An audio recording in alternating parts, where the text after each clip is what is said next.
Ito pong si Attorney Binluan, hindi lang natin alam kung ito ba'y pinili dahil sa kanyang pagiging kupal o siya ba ay pinili dahil siya ay magaling sa korte. Kasi alam niyo po, nakikita natin, yung si Attorney Narbasa medyo may kakupalan din. Etong si Attorney Binluan, kung titignan mo, parang harmless siya, parang di makabasag pinggan, pero kupal din pala. Akala siguro nitong mga abogado ni Sara Duterte, yung kanilang mga pagiging kupal sa mga korte at sa mga hearing na kanilang inaatenan sa mga korte dito sa Pilipinas, pwede nilang dalhin doon sa Senado as impeachment court. Siyempre, ibang usapan yon. Ngayon, panoorin po natin tong video na ito na makikita po natin na itong si Binluan ay medyo parang iba talaga dating eh. Correspondences with them, you came to that conclusion, The evidence is clear, sir. according to you. Oh, objection, Yeah. Your Honor. I move that, wait. Counsel, We cannot let this no, pass. that's part I move, Your Honor, that the defense counsel, with all due respect, be admonished from stating those unprofessional remarks. We are in front of national TV. No, That that's is his answer. If you are not satisfied with his answer, please don't lay any value to what the witness answered. Your Honor, I move that the this is a counsel... reminder. This is a reminder. Correspondences with them, you came to that conclusion. Ayan, 'di ba? Nadali ng etong si Ligutan, 'di ba? Hindi makakalusot kay Ligutan yung mga ganyang kay Attorney Ligutan yung mga ganyang kalokohan. 'Di ba? Medyo medyo agresibo, arugante. Medyo kinakitaan po talaga ng hindi magandang kumbaga para sa abogado. Siyempre mga abogado, alam naman natin 'yan, bayad sila para magtanggol ng kanilang kliyente. At kasama siguro dito sa sa qualifications para maging abogado ni Sara Duterte ay ang pagiging kupal. Hindi lang po 'yan, hindi lang po 'yan. Naku, marami pong pagkakataon na siya po ay nagpakita ng kakupalan dito po sa impeachment court. Hindi lang po isang beses. Eto. Eto 'yun, Can you, we flashed it on the screen. There. It says one count of inciting to sedition and ano ba to? 3-1. So 3 na 1 count of grave threats. So Typographical ano to? Typographical error na naman. Alright, so yun, typographical error na naman. Feeling perfecto. with all these mga infirmities, and you mentioned yesterday that your case is airtight, don't you think that these errors constituted violations of due process? Your Honor, the existence of these typographical errors does not alter the fact that the video exists, does not alter the fact that the Vice President uttered those statements, does not alter the fact na ang NBI mayroong findings at ang findings nila, the Vice President committed the crime of grave threats and inciting to sedition. Yun. Okay. Can you, Di ba?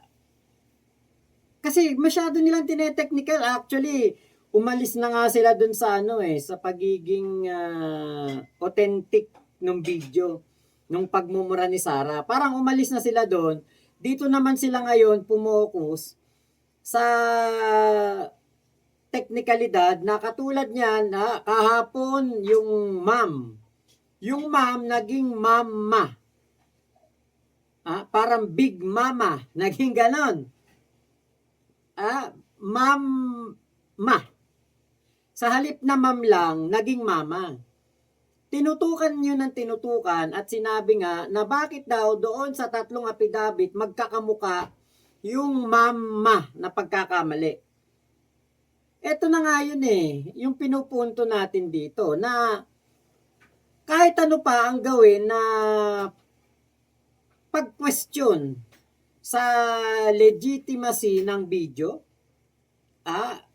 sa authenticity ng video, sa teknikalidad kung paano papatunayan na legit yung video, na tunay yung video na inimbestigahan. Parang napakalayo ng ng mga argumento nitong mga to. Biruin mo, sa halip na pasinungalingan nila yung grave threat na ginawa ni Sarah, parang inaamin pa nila na totoo itong grave threat at etong grave threat na ito, hindi nila kinokontra.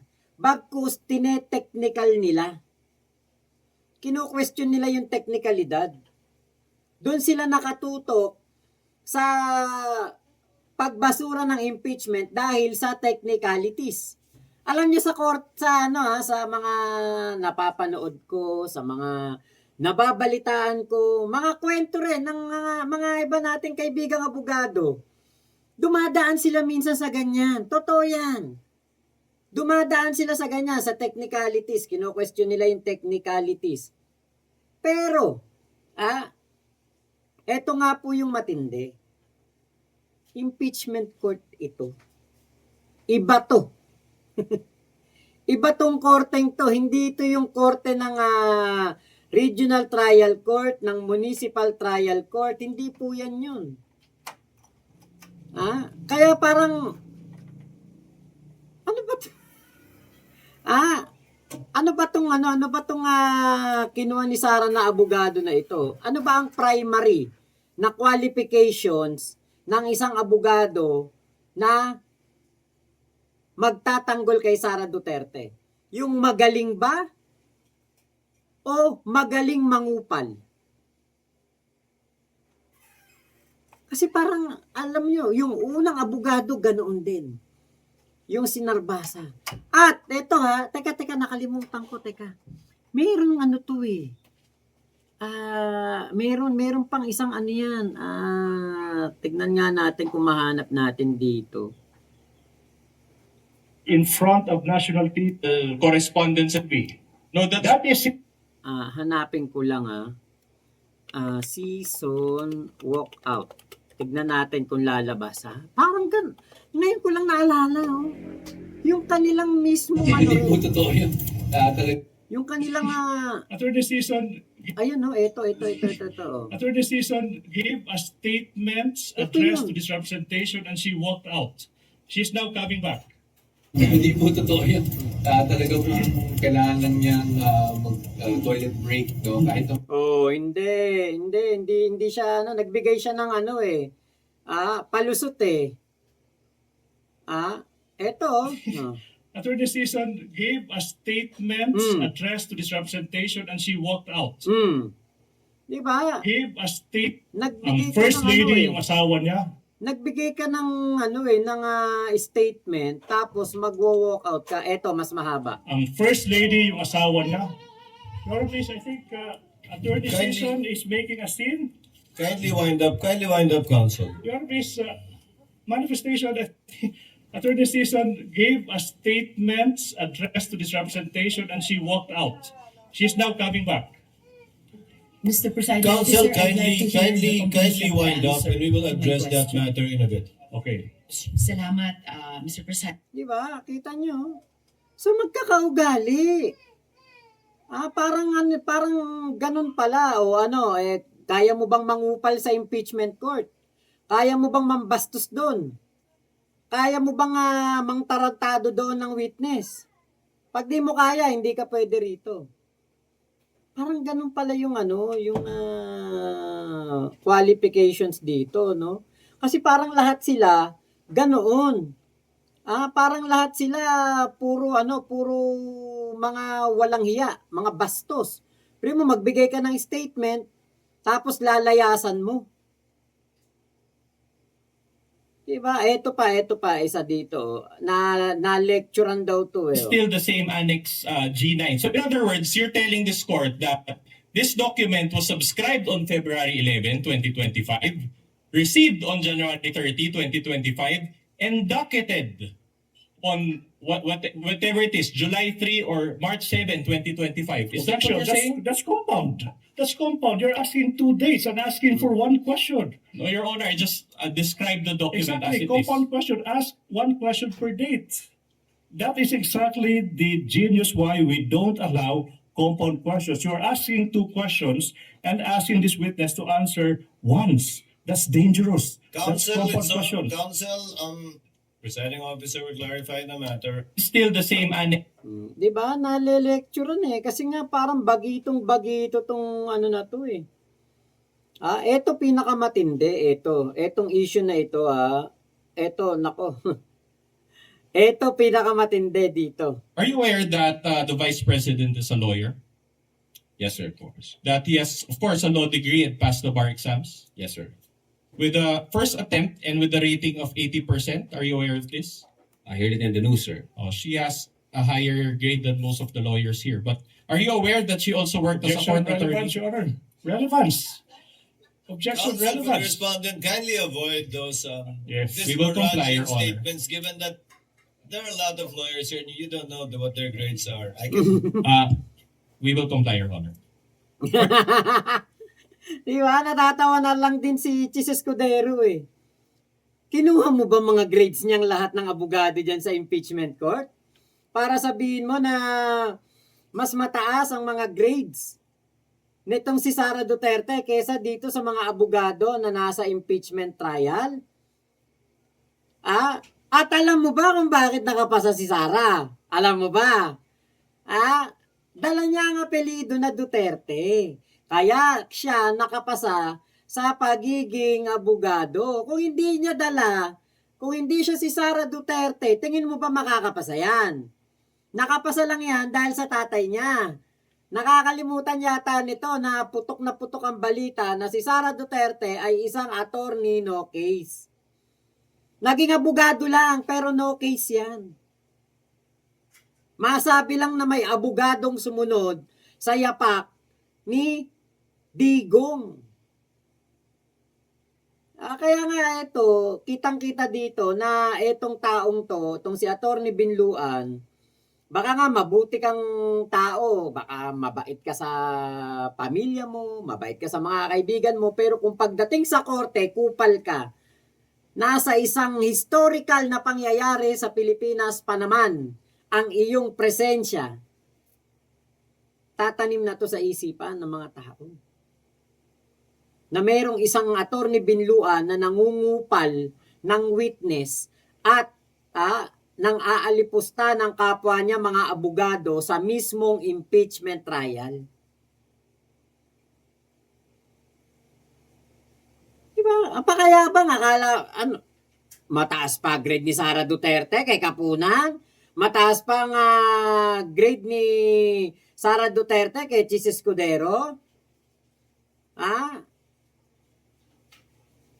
Buti sana kung si Sara Duterte, hindi mayor ang tatay niya noon sa Davao City. Yun, maniwala pa ako. 80? Okay, 80. Per state, galing. Baka hangaan ko pa. Pero yung ganyan, na alam natin na tatay niya mayor, at ginamit ang pagiging mayor ng tatay para makapasa sa kanyang pag-aabuga siya. May may istorya yan, yung pag-aabuga siya ni Sara. Nako. Pag-graduate na nga yan, lumipat pa, di ba? O bakit lumipat? Kaya ito po, tingin ko, isa sa mga qualifications dito na kinuha para magtanggol kay Sara Duterte, kasama po diyan yung pagiging kupal. Kasi nakita natin yung head lawyer o head defense lawyer nitong si Sara, yung si Sison, nagmamaldita, nagwo-walk out. Si Attorney Narbasa, objection ng objection, tapos 'Di ba? Magsasasalita siya ng against the rules o pambabastos o pangtatarantado, pangungupal sa witness. Tapos sasabihin niya, okay, I withdraw. 'Di ba? Masyadong masyadong halatado naman masyado na itong grupo ng lawyer ni Sara Duterte parang kaugali niya. Ito na po yung pinakalas na video natin na ipe-present ngayon. Ito talaga nakakawindang to, nakakawindang. Can you confirm now that the statement she made about BBM, FL, and the former speaker, and the congressman relating to various acts of corruption are true and happened in real life? As to the existence of that utterances, yes, sir. All right, so you just admitted that the congressmen are all corrupt. As to the Okay, existence thank you for that direction. Can you? Di ba? Iba yung tanong, pero ang sinasabi niyang sagot ay etong mga congressman daw na ito ay corrupt. Imagine niyo po yun. Yung ganoong panliligaw. Ang tanong niya, can you confirm that the statement she made about BBM, FL, and the former speaker and the congressman relating to various acts of corruption are true and happened in real life? Ang sabi niya, as to the existence of the utterances, yes, sir. Doon sa sinabi ni Sara lang. Pero hindi totoo na talagang corrupt ang mga congressman kasi wala pa namang makakapagpatunay niyan. Tapos sabi niya, all right, you just admitted that the congressman are all corrupt. Diba? Tinitwist na eh. Huling-huli na eh, tinitwist na. Yung mga bagay-bagay dito sa tanong.